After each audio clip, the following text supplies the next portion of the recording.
So welcome to the Techy Roque, and this is the video of the Pubg PC Lite version that is in the beta version.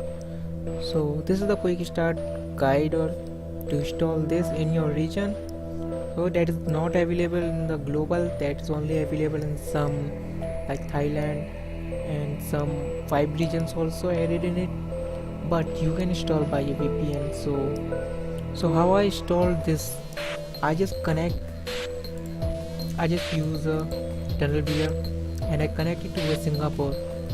Yeah, Singapore also. In the Singapore PUBG PC Lite is available, so you can use the Singapore server to install this. So you need to connect this, and you don't need it to turn your VPN always on.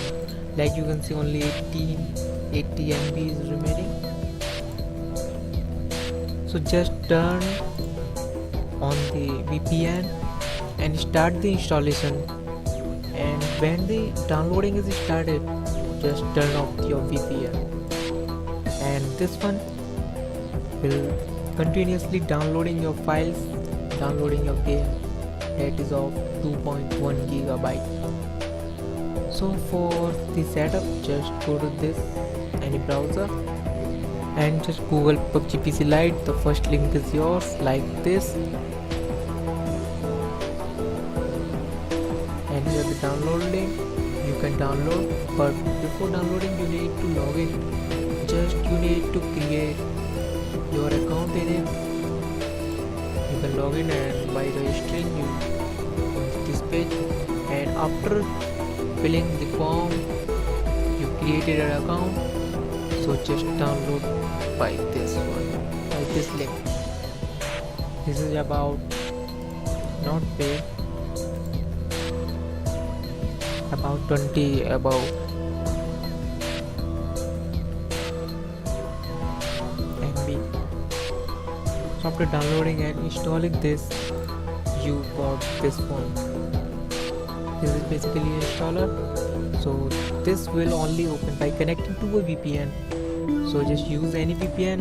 If you have a premium version of any VPN, then that's good, but if you're not, then you can use the tunnel beer and connect it to Singapore.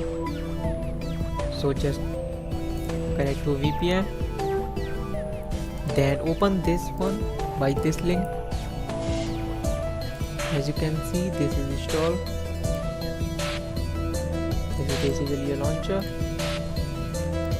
Then instead of start button, you will see the download button, and when you download, the downloading is, but as you can see I have not enough data, so I just turn this off, and then it causes an error by turning off the VPN and the download but continuously remains. So just click on the check and repair, and instead of the download you will see the update button. So just click on the update button. If it not works, then check and repair. So by clicking check and repair, it will not require any VPN to downloading the file. You can download it without VPN then. So just VPN and then click start. It will